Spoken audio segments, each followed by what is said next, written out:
They thought they could trap me on my own land by chaining my gate shut at night. But they had no idea I'd turn their sneak attack into their worst nightmare. Ever had an HOA try to run your life? Drop your story in the comments. Where are you watching from and what time is it there? Phone, computer, or TV? Let me know. My name's Jack Thompson, and I'm a fifth-generation Texas rancher, born and bred on this 200-acre spread just outside Austin. My great-granddaddy staked this land when Texas was still a republic, and every fence-post, every blade of grass, carries his sweat and mine. This ranch isn't just dirt. It's my blood, my legacy, and my freedom. I'm in my 50s now, gruff as the mesquite trees dotting my fields, and I've got a wit sharp enough to cut through the nonsense of city folks who think they can tell me how to live. I tend my cattle, fix my fences, and park my beat-up Chevy pickup wherever I damn well please. Life was good, simple, the way it ought to be, until they showed up. About 2 years back, a shiny new neighborhood sprouted up just beyond my property line. Big houses, manicured lawns, folks who'd rather sip oat milk lattes than smell the earth after a rain. With them came the HOA, Homeowners Association, or as I call it, the Happiness Obliteration Army. At first, it was just whispers. A letter here, a phone call there, whining about my barns peeling paint, or the offensive scent of my cows doing what cows do.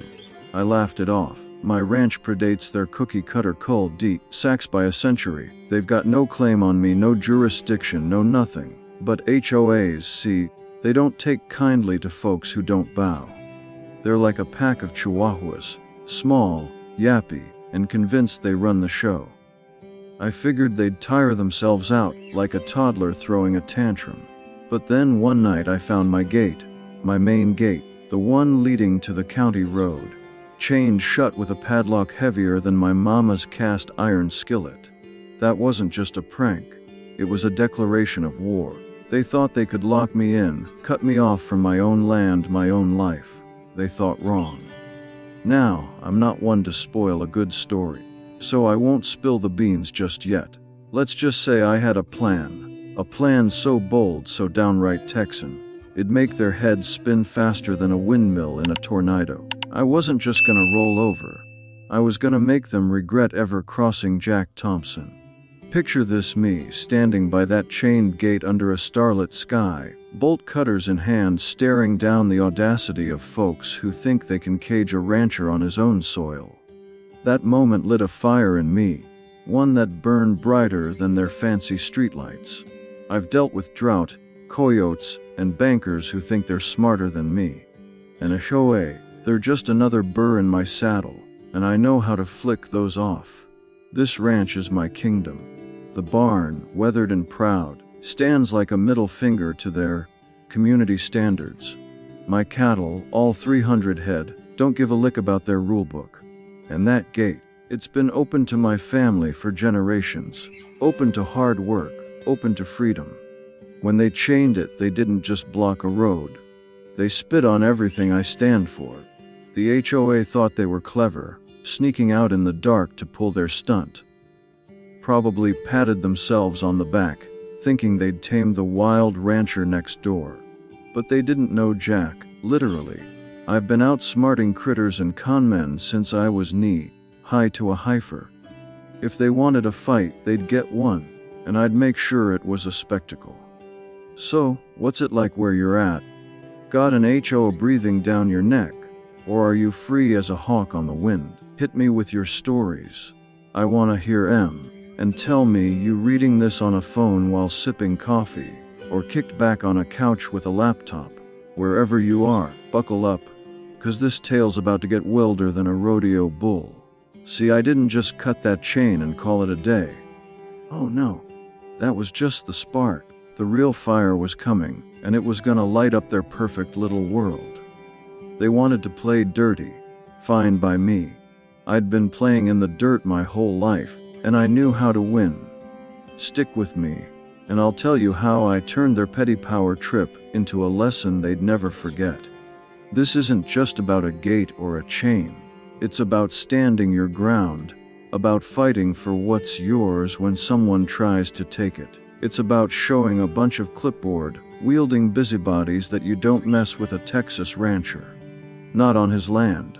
Not ever. But I had no clue how far they'd go to try and control me.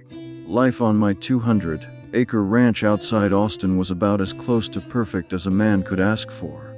Every morning, I'd wake to the lowing of my cattle, the sun creeping over the hills, painting my fields gold. I'd sip black coffee on the porch of my old farmhouse, the same one my granddaddy built, and watch my herd, 300 head strong, graze like they didn't have a care in the world. My days were spent mending fences, herding strays, and keeping the place running smooth. The barn, weathered red with paint chipping like an old warrior's scars, stood proud at the heart of it all. My Chevy pickup, dusty and dented, sat parked near the front gate, ready for whatever the day threw at me. This was my world, hard-earned, free, and mine. Then the HOA started sniffing around like buzzards circling a fresh carcass. The new neighborhood with its McMansions and pristine lawns had popped up just beyond my property line, and with it came their community standards. At first, it was almost funny. They sent letters, fancy ones, on letterhead thicker than my patience, complaining about the offensive smell of cow manure wafting over their barbecues. I'd read chuckle, and toss in the fire. My ranch was here long before their cul-de-sacs, and cows don't exactly wear deodorant. Their rules didn't apply to me, and I figured they'd learn that soon enough. But they didn't stop. Next came a note about my barn, calling it unsightly, and demanding I slap a fresh coat of paint on it. Unsightly.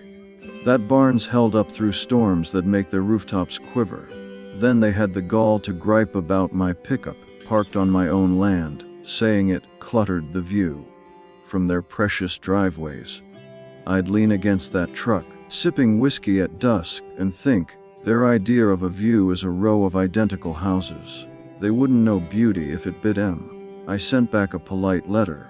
Well, polite for me. Reminding them my ranch wasn't part of their HOA. Your community standards don't apply to my cows. I wrote, and I meant every word. I wasn't worried. I knew my rights. Texas law's clear as a spring creek, my land, my rules. The HOA had no jurisdiction over a ranch that'd been in my family since the days of Sam Houston. But I'll admit, their nagging was like a mosquito you can't swat, irritating, persistent, and always coming back for more. I'd heard stories too. Folks on the internet, places like Reddit, talking about HOAs trying to bully non-members into compliance, fining farmers for damaging property values just by existing. Your Tango had a piece about a farmer sued by an HOA for his tractor's noise. Noise? On his own land? I'd shake my head, thinking city folks sure love their rule books. Still, I didn't take it too seriously. I'd dealt with worse. Blizzards that froze half my herd, bankers trying to foreclose in the 90s. An HOA was just a nuisance, not a threat. I'd ride out their complaints like I rode out everything else. My ranch hands, a loyal crew who lived on the property, kept the work going.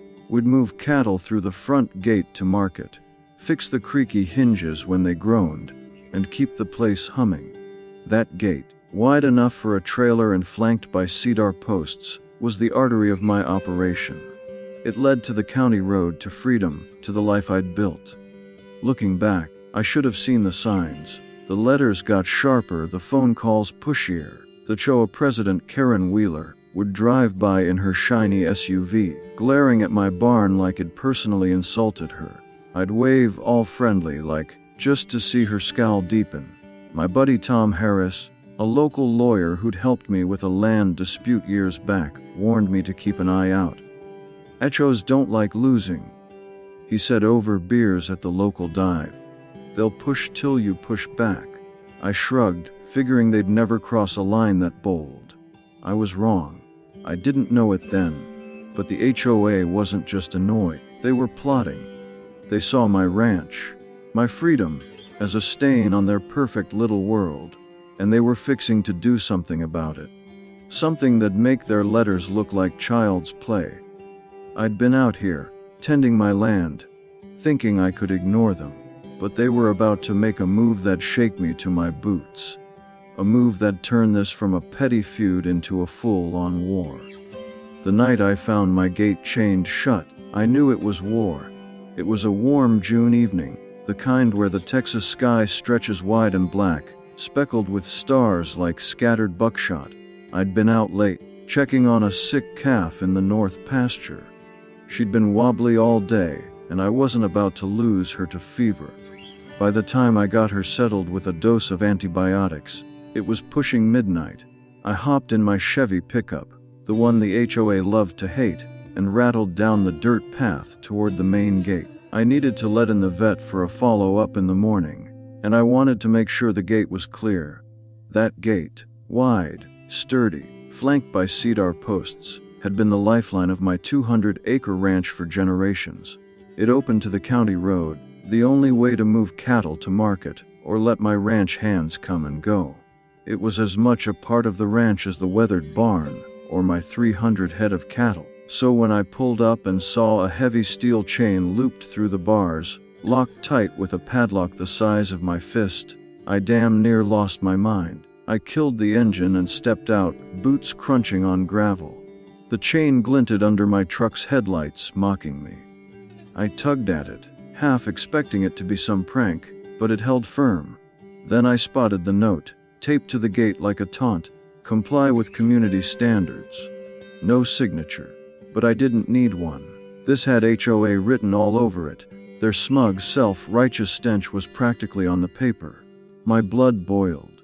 This wasn't just a nuisance anymore. That gate was my artery, my freedom. Blocking it didn't just trap me, it stranded my operation. A delivery truck with feed was due at dawn, and the vet wouldn't be able to get in for the calf. My ranch hands, some living on the property, couldn't leave or return without climbing fences like bandits. This was a gut punch, a direct attack on my livelihood, my land, my life. I stood there, fists clenched, staring at that chain. Part of me wanted to ram the gate with my truck, consequences be damned. But I'm not a hothead, not anymore. I'd learned long ago that rage without a plan is just noise. So I took a breath, let the night air cool my head, and drove back to the barn. Inside, among the hay bales and rusted tools, I grabbed the bolt cutters I kept for emergencies. They were heavy, cold, and perfect for the job. Back at the gate, I worked the blades through the chain, muscles straining until the links snapped with a satisfying clink. The chain fell to the dirt, and I kicked it aside like the trash it was. But cutting the chain didn't fix the problem. The HOA had crossed a line, and I knew they wouldn't stop. That note, comply with community standards, was a declaration. They weren't just whining about my barn's paint or my truck's parking spot anymore. They were trying to choke me out, to force me to bend to their will. I'd heard stories like this, Reddit threads about HOAs bullying farmers, trying to control access to non-members' land. One post on Ardar's Fucka talked about an HOA blocking a farmer's driveway to enforce aesthetics. This wasn't new, but it was personal. I drove back to the farmhouse, the note crumpled in my pocket. The stars didn't look so peaceful anymore. The HOA thought they could sneak in, chain my gate, and scare me into submission. They thought I'd bow to their clipboard tyranny. They didn't know me. I'd been outsmarting coyotes and bankers since I was a kid. If they wanted war, I'd give them one they'd never forget. I sat on my porch, the creak of the rocking chair keeping time with my thoughts. The gate was open again, for now, but this wasn't over. The HOA had shown their hand, and I wasn't about to sit back and wait for their next move. I'd been polite, patient, even laughed off their letters. No more. They'd come for my land, my freedom, and I was done playing nice. Somewhere out there, Karen Wheeler and her HOA cronies were probably toasting their clever little stunt. Let him celebrate. They had no idea what was coming. I'd been raised on this ranch, taught to fight for what's mine, and I had a plan. One that'd make their petty power trip look like a child's game. The bolt cutters were just the start. The real fight was about to begin. That's when my real plan kicked in, and they never saw it coming. The morning after I cut the chain off my gate, I wasn't just mad. I was focused. The HOA thought they could lock me in, choke my ranch, and make me grovel. They didn't know Jack Thompson. I'd been raised to outsmart trouble, and trouble was exactly what they'd brought. Sitting at my kitchen table, coffee gone cold, I started thinking like the rancher I am: plan smart, hit hard, and don't give an inch. I'd seen this coming, truth be told. The HOA's letters, their glares, Karen Wheeler's SUV creeping past my barn. It wasn't random. They'd been building to something, and the chained gate was their big swing. Lucky for me, I'd been preparing.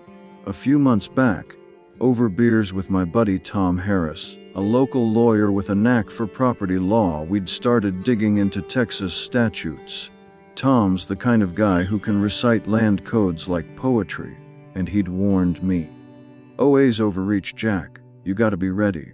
So we'd studied up, and I'd tucked away a little insurance policy in my back pocket. Now it was time to cash it in. My plan. Turn their attack into my victory. I wasn't just gonna fix the gate and move on.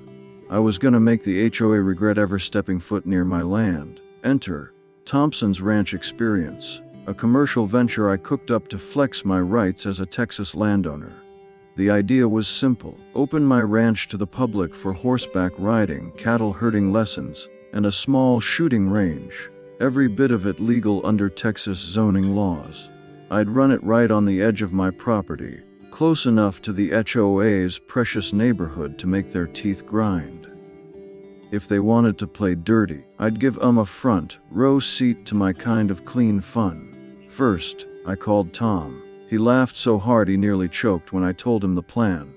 It's airtight. Jack, he said, flipping through his legal notes. Your land's zoned for agricultural and commercial use. They can't touch you. By noon, we'd filed for permits with the county. Quick work, thanks to Tom's connections. I hired a crew to build a welcome center, a sturdy wooden shack just inside my property line, maybe 50 yards from the HOA's boundary. I added a gravel parking lot, a corral for the horses, and a small range for target shooting, all positioned to catch the eye of anyone driving into their neighborhood. Next came the marketing. I didn't mess around. I rented 2 billboards on the county road, one with a grinning cowboy and the words "Ride, Rope, Shoot, Thompson's Ranch Experience," and another showing my barn with "Real Texas right here." I booked radio ads on every country station from Austin to San Antonio, my voice booming, tired of city life. Come live the ranch way. By the time we were done, you couldn't drive 10 miles without hearing about my venture. I even got my ranch hands in on it, training them to lead trail rides and teach city folks how to swing a lasso without tangling their egos. Opening day was a spectacle. We kicked off in late August, the Texas sun blazing but the crowd buzzing. Folks from all over showed up, families, tourists, even some Austin hipsters looking for authentic experiences. My ranch hands led horseback tours across the hills, hooves thundering loud enough to rattle the OA's windows. The shooting range pinged with every hit, and country music blared from speakers I'd set up by the welcome center.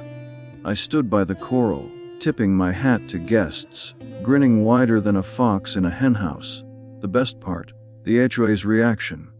Karen Wheeler, the HOA president, was apoplectic.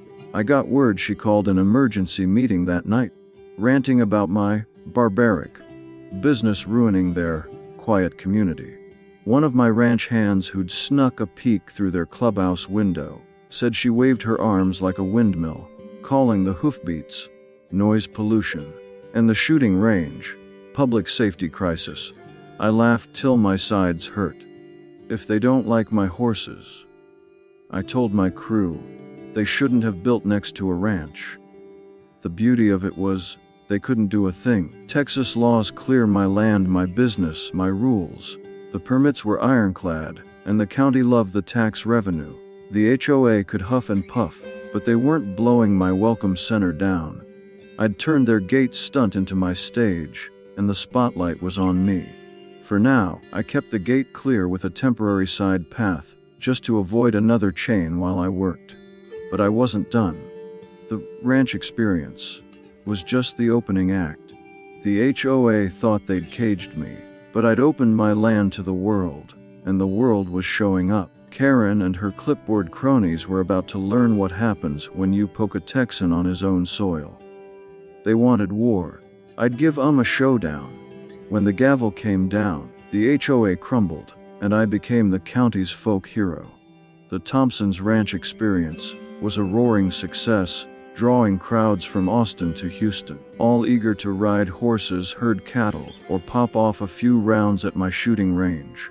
The Welcome Center, perched just inside my property line, hummed with life, hoofbeats, laughter, and twanging country tunes echoing right up to the HOA's pristine lawns. Karen Wheeler and her HOA cronies were livid, their quiet community now a front row seat to my Texas-sized comeback.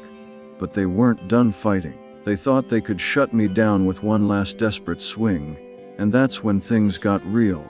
By September, the HOA filed a lawsuit, claiming my ranch experience was a public nuisance that tanked their property values. They dragged me to county court, demanding I cease operations and pay for their emotional distress. I wasn't worried. My buddy Tom Harris, the sharpest property lawyer this side of the Rio Grande, had been ready for this since we filed the permits.